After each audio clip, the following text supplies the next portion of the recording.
We've been caught in this battle of having cliffs and having these deadlines. This is no way to run a government. And yet, Wall Street is doing pretty darn well. Despite concerns about the sequester, the Dow Jones Industrial average closed at an all-time record high today, 14,254. Jia Lynn Yang is here to try to make sense of it. So let's try to get this straight. We not only have a sequester, we have 7.9% unemployment, we have a lot of other kind of less than rosy economic indicators, and yet we're breaking records on Wall Street. What gives? Corporate America is doing great. So they, in their minds, financial crisis is old news. They're seeing record profits all over again as if the crisis never happened. And they cut a lot of costs during the crisis. So without having to hire that many more people, they're able to make a lot of money again. And so that's why you're seeing this slice of the economy just doing great, and then the rest is kind of lagging. But we hear all the time that the American consumer is the driver of the American economy. So where is this disconnect? Is it because the growth is coming not in America? These are American-based companies that are making their money overseas? That's definitely part of the story. So the reason why the Dow this morning surged was actually not because of any news from the US, where we're seeing all this political dysfunction, but actually in China, where the government said overnight, we hope to hit 7.5% growth this year. We're going to spend money to get there. We'll do whatever it takes.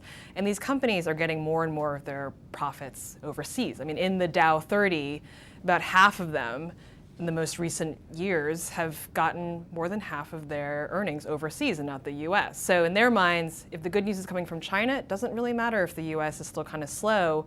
They can still make a lot more money. I know it's impossible to try to play this cause and effect game, so even though the sequester goes into effect in the last few days, the fact that the market goes up maybe shouldn't be that surprising. But one thing you point out is that there seems to be this pattern where good Washington news leads to gains on Wall Street, but bad Washington news seems to be shrugged off. I think because people are feeling like they're watching the same tape over and over again. Yeah. And so all of the politicians line up and say, oh, this will be disastrous if this happens. The opposite side has to give this to avoid this disaster. And then things just kind of keep muddling along. Yeah. And sure enough, on March 1st, the day of the sequester kicked in, the Dow went up. It just didn't matter to them. They were kind of like, it's just Washington being Washington again.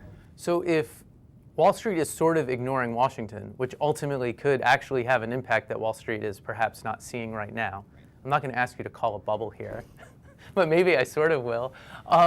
Is there some pattern here that seems to not make sense, where people are ignoring signs that they should be paying attention to? So the stock market, you have to remember, is not the same as economic growth, right? So as we're obviously seeing right now, economic growth is pretty tepid, yet the stock market is going so high. It's the expectation of what's going to happen next. And yes, there are people saying now, okay, the jig is going to be up at some point. The underlying facts here aren't that good, and people keep driving these stock prices up, but at a certain point, it's all going to come home to roost. And so actually now is not the best time to go into the stock market and buy these stocks. You're not supposed to buy high and sell low. I had it backwards. So some people, again, as usual, people are just kind of trying to prognosticate, and some are going to be right, some are going to be wrong. But I spoke with someone who looks at sort of the longer historic trends, and he thinks that we're at a pretty big high. We're not a bubble, but we're near the peak of what you would expect given the reality here. And so, yeah, it could be that this is it. Some people say, though, actually, when you start out the year, January, February, this well, you're likely to see the rest of the year be good, too. So we'll see. And given Washington, we don't know what's going to happen on that front either. Fair enough. Jia Lynn, good to see you. Great, thanks.